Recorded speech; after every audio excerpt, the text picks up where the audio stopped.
set of outstanding results. I remember sitting here when we were in the middle of the price war, and now all I look at is, plus 39%, extraordinary numbers, very powerful. Can I just ask you first, how would you characterize them? I think the numbers were pleasing. They were slightly ahead of the expectations that we had at the beginning of the year, and slightly ahead of the expectations that we have set with our shareholders. So, we've revised our guidance that was, yes, up to 20 to 21 billion, and originally we'd said 15 to 17. But that's a big signal on the dividend as well, isn't it? Yeah, it is, because free cash flow is what drives the dividend. Traditionally, we paid 85%, and we will never pay less than 85% because that's the policy we have. And so I think, yes, it is a signal that we're a good dividend company. Now, I was looking at the returns this year, discounting the dividend which everyone's about to receive. The share price is up 91%.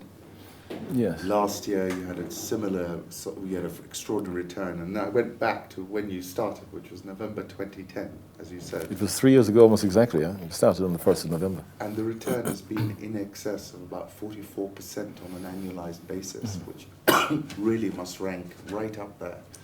What are we talking about now for the share price? I mean, to me, it looks like we're going to 12 off the basis. Well, we don't speculate on the share price. Management really just has to do what we think is the right thing to get the fundamentals right in the company. We think we've got it right. But, we also are conscious that we still have 5 more months to go before the end of the year. 21 kilometers doesn't make a marathon.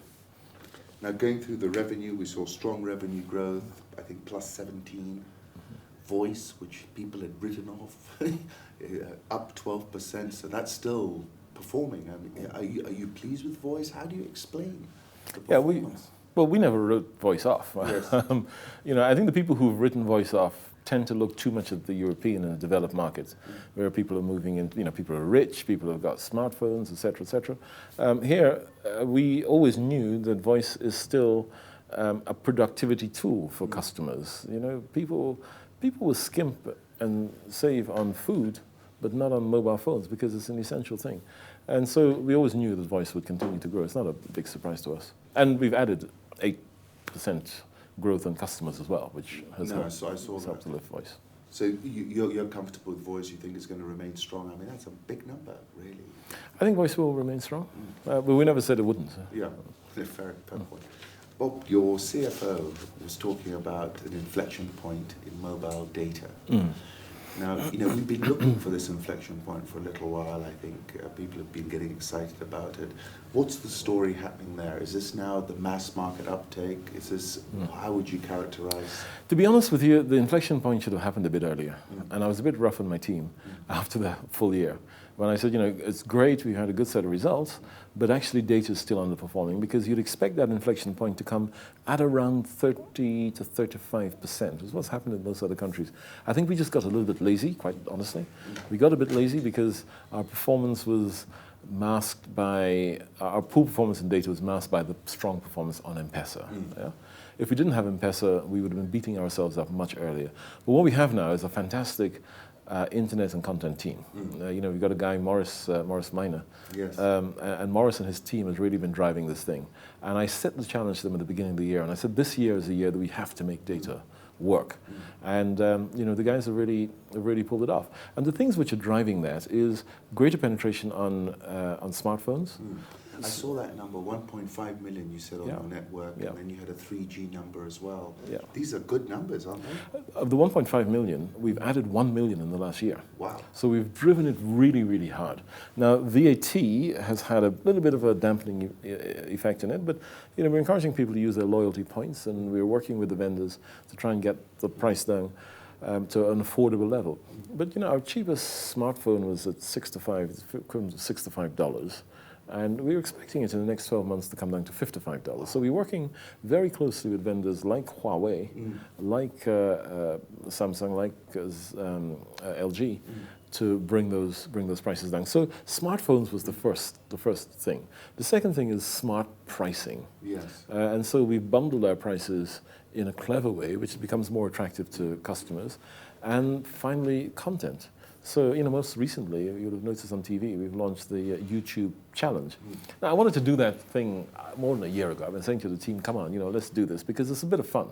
You take a pick of your friends, either comedy or whatever it is, and then you upload it, and then you have crowdsourcing. So the more people who watch it, Wow. the more chances you have of having your clip featured on That's very Citizen TV. Yeah, I thought it was clever. My team didn't believe me until recently, and so we found it. Although we've only launched it in the last week or so, we found customers love it because it's a bit of fun. Social media has also been a great driver. That's huge. So we've done things like Chatitude, where you pay X amount for data, and then you use as much as you want for Twitter, Facebook, etc. So getting a deep understanding. My team have been really trying to understand that youth market. Yes, which I saw, by the way. You had some great youth numbers in that presentation you're making. Delight Index. Yeah, we're really proud. Really proud of the brand equity amongst the youth. That shifted from 6 to 9% to 8 to 3% in 12 months. In 12 months, wow. And all credit to the team, particularly the marketing team. And it's their engagement with the youth which has given us things like Vuma Online, yes. which turned out to be this kind of massive, innovative thing, whereas it's not actually that clever. It was just that the youth came and they said, "This is the kind of behaviour that we have, and this is the kind of need we have." And then we've met those needs. So I'm really pleased with the way data has picked up. Now if we can jump to Mpesa, obviously that's slowed its run rate, but it's a bigger beast now, isn't it, Bob? It's not going to show that sort of huge number that we've been used to seeing. It's 20% on a very That's still a large big number, right? Yeah. But it's on a much bigger number. Yes. And then I saw an enormous surge in the number of your outlets, Mpesa agents. What drove that? I know that's been an embedded advantage for Safaricom, but what drove such a big expansion in this 6 months? A year ago, we decided, I think we had at the time about 40,000, and we decided that we were facing a few challenges. One was customers were saying, we can't find float.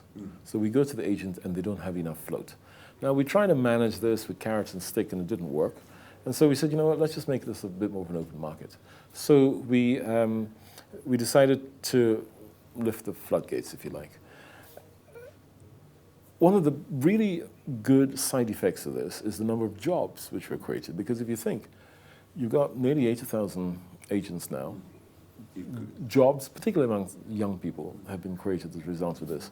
So it's created jobs, it's made float more available, and also importantly, it's demonstrated to the people, because there's no shortage of people who are saying, why don't you open up your agency to your competitors? Yes. And so we said, well, it's not very difficult for the competitors to open their own agencies. We've done this almost with one hand tied behind our back.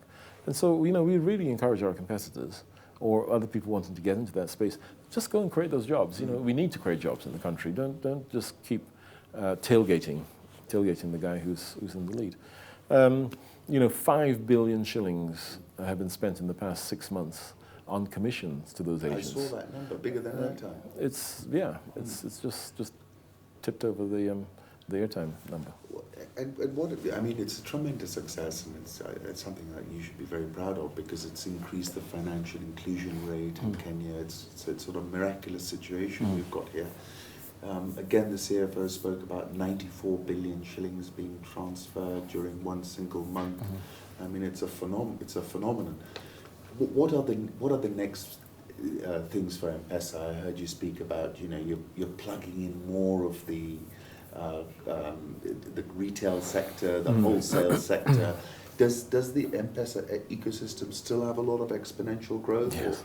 Yeah, it has a lot, because what Mpesa is competing with is cash. Yes. And if you speak with some of our banking friends, they'll explain to you that it doesn't compete with bank accounts, it competes with cash. So if you take a distributor, if you take Kenya Brewery, for example, those guys, the way they distribute their beer is to take cash, because we don't have checks and electronic transfers. And if you're carrying cash, you will be attacked, you will be robbed. And so we're now encouraging these distributors to use Mpesa. Now, if you're using Mpesa when you deliver the beer, it's actually pretty cute for the bar owner to say, well, you know what, as well as well just keep the money within this Mpesa thing and take payments via Lipa na Mpesa when you buy a beer.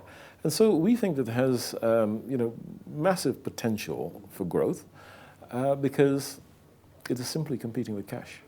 And anything you can do with cash, you can do more cheaply and more securely and safer than with cash. I mean, Lipa na Mpesa is something which we're pretty excited about because if you take a kiosk, if you've got a kiosk and you've got someone running your kiosk for you, you can bet that not all the money that goes over the counter is coming to you. That's right. So that's the first problem. The second problem is that the cash is sitting in the kiosk. The robber knows where the cash is. The third problem is you have to get that cash from the kiosk to the bank. And if you talk to some of the distributors with our cashless distribution, they'll tell you that there's something like an 85% cost saving by using Mpesa. So wow.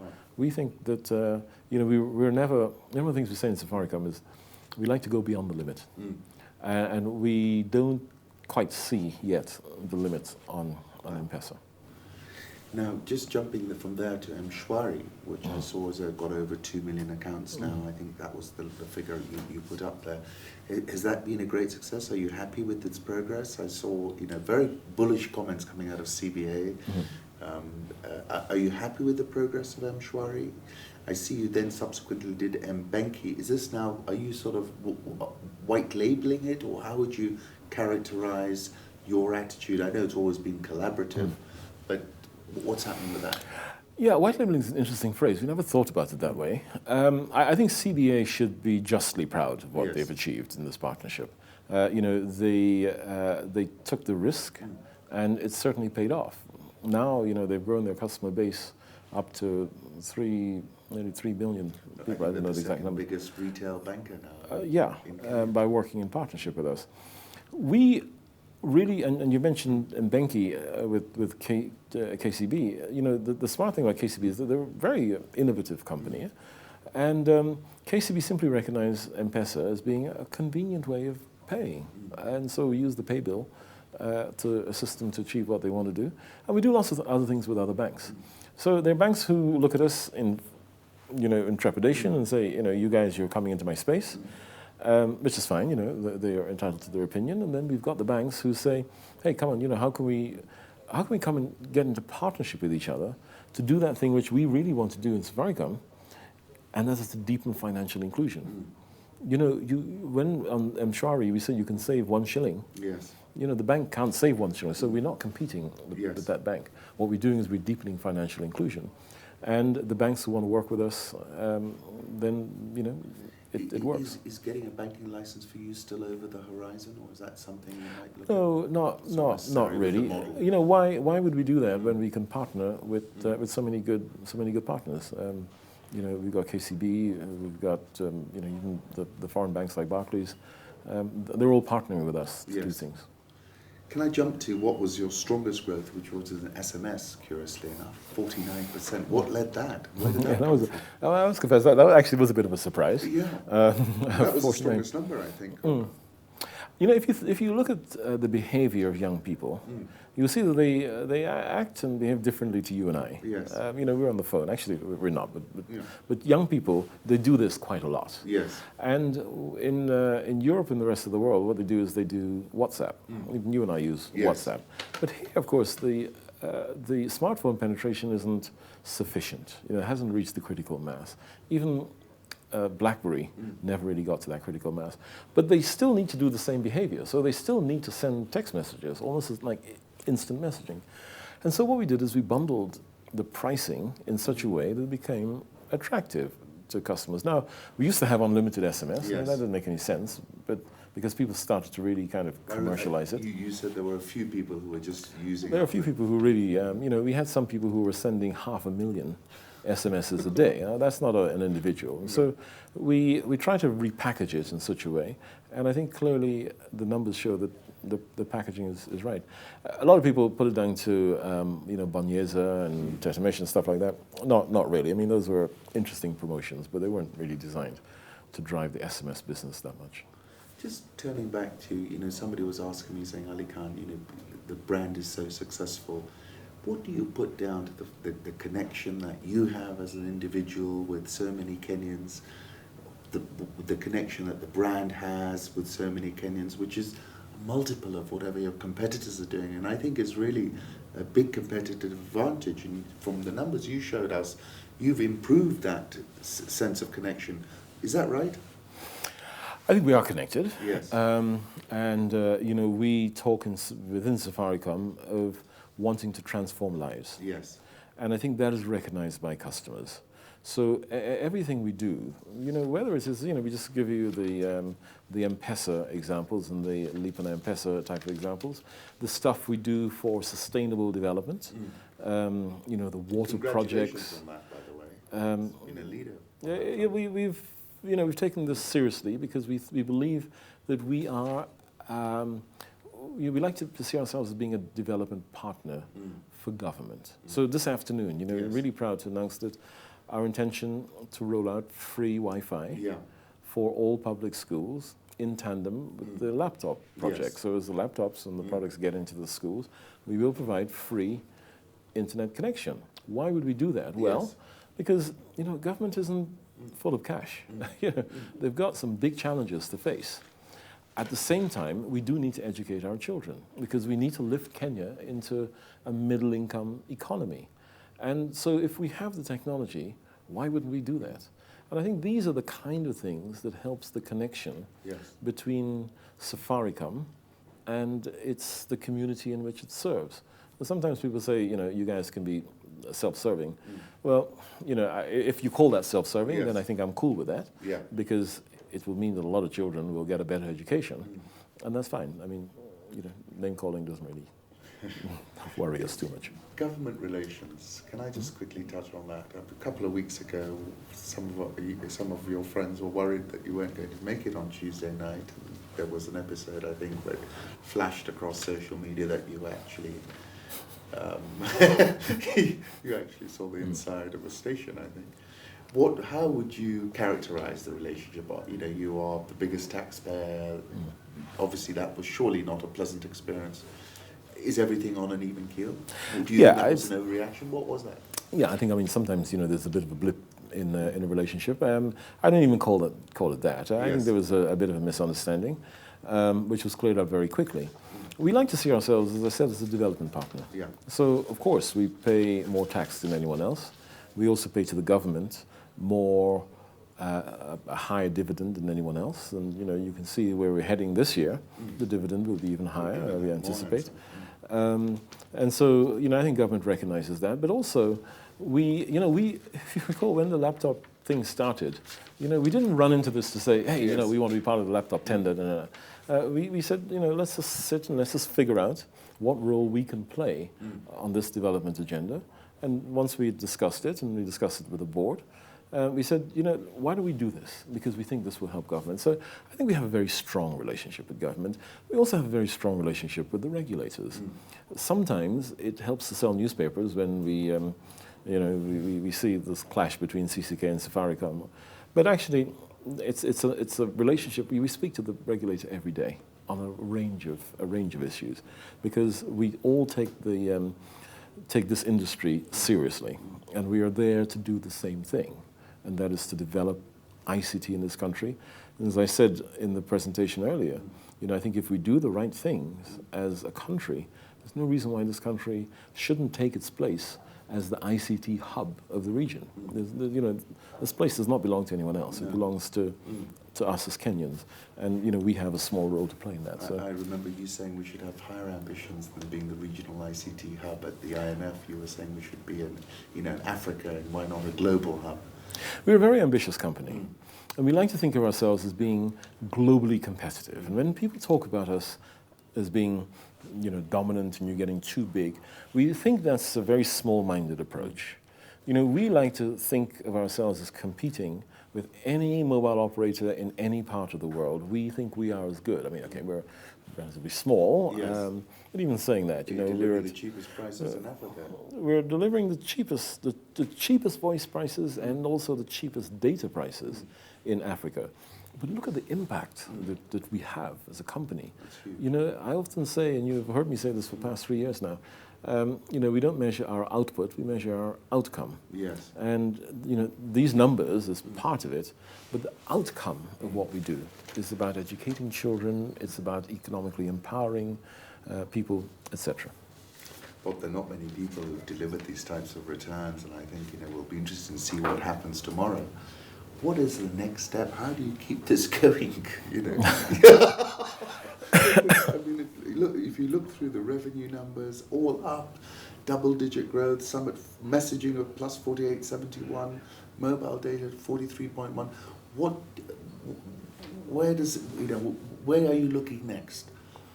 What are you looking at? Yes, I think that's a question which usually people prompt you to say, we're looking at Uganda, or we're looking at Sudan, or we're looking to get a banking license. Well, the Ethiopian Prime Minister came visiting.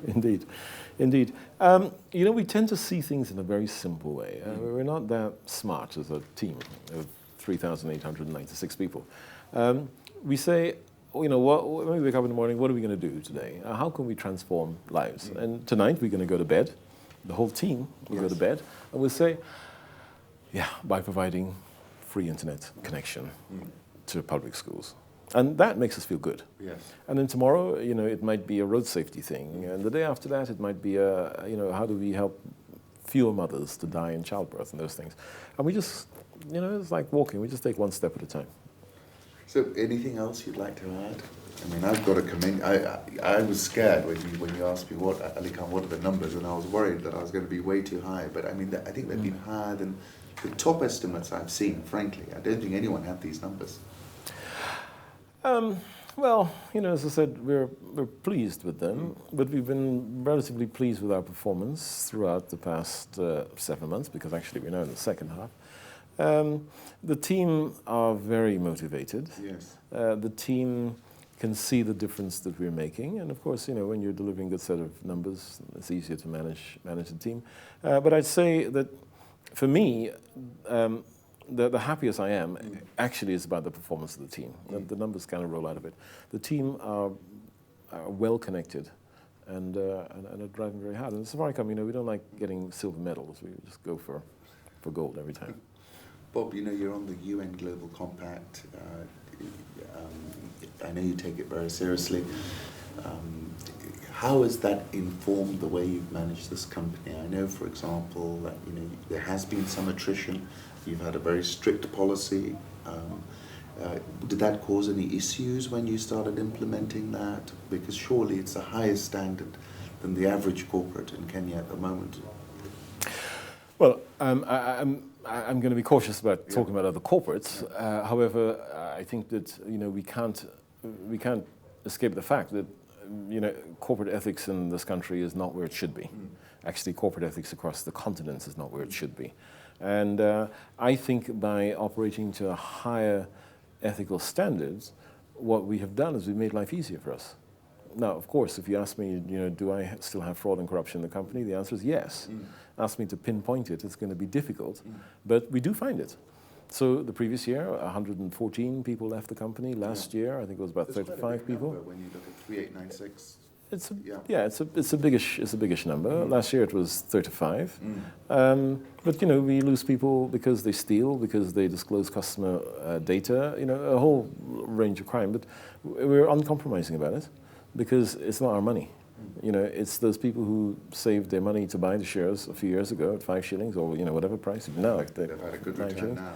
They've had a good return, but it doesn't give anybody the excuse to steal their money. And so we take a very strong position. But beyond just ethics and corruption, there's some things which are important to us. If you look at things like human rights, if you look at things like child rights, and child rights is something which we think is really not well represented in this country. But how do you insert yourself into that debate? Because you're not employing any children. Or how are you dealing with that scenario? Well, the first thing we've done is actually we've written ourselves a child policy. Right. Because most people, when they look at child rights, they just think about child labor, which is important, of course. And they said, just make sure my supply chain doesn't have any child labor. But, are we looking after the rights of the child to healthcare? Are we looking after the rights of the child to education? Now, how are we doing it? Well, we just announced one way this afternoon. And this internet connection thing is not new to us. You know, we started with Starehe last year when we started the pilot. This is before we even started talking about the laptop project. So we want to look at the complete list of the rights of the child and then protect and defend it, you know, whether we have to or not. You know, the definition of ethics, I heard Aidan Mohammed actually described this at the conference we were at last week. He says, it's doing the right thing even when no one is watching. And so it mustn't just be about protecting them from harmful content on the internet, which of course we must do. It mustn't just be about child labor. It must be recognizing the rights of the child, which are enshrined in the UN Convention on the Rights of the Child, which was like 21 years old. And if I asked you to name me 5 of those rights, you wouldn't know, and it's not unusual. So earlier this year, I addressed the conference where the question was child rights. Do we know and do we care? And my answer was, no, we don't know, and no, we don't care. Because when you pull up at the corner and you see a child begging at 11 o'clock at night, you turn the other way. Right? You know, we all do that. And I think it is the role of corporates really to take some responsibility for fixing these problems. It's not just government. It's always easy to point at government as it's their job. It is all of our roles to do that. So women's rights and diversity and all those things are things which help us to run, I think, a better company. Ratio on the gender balance, haven't you? Yeah, we're doing okay. I don't like to admit it because, you know, if any of the team are watching, they'll say, "Ah, yeah, you admitted you've got a good ratio." I don't think we've got a good enough ratio. Okay. At the executive committee level, we have about 35% or something like that, but it should be 50. As you go down the next level, the percentage gets higher. And of course, when you get to the bottom of the organization, you've got more women than men. But I firmly believe that a successful company, a company cannot be successful unless it has good gender diversity across the range, whether it's in technology. And we're doing some fantastic work in this area. I mean, we started me, and we're probably running this thing a little bit too long now, but some fantastic work. If you take some of the women in technology here who are driving some programs, you know, they've got a program which is from the classroom to the boardroom. So we encourage girls, you know, like Hannah, encourage her from that young age. She must understand that she can play a role in a technology company like ours. And so, and lots of other things. If you come here on a Saturday morning, you know, the girls are running a thing called Kids Go Tech, where we bring children from the age of 5 here at the Safaricom headquarters. From the age of 5, we bring them in, and we also then encourage some of the kids from Nairobi University who come in and conduct experiments with these children. And it's actually quite, I mean, you should come one day. No, it's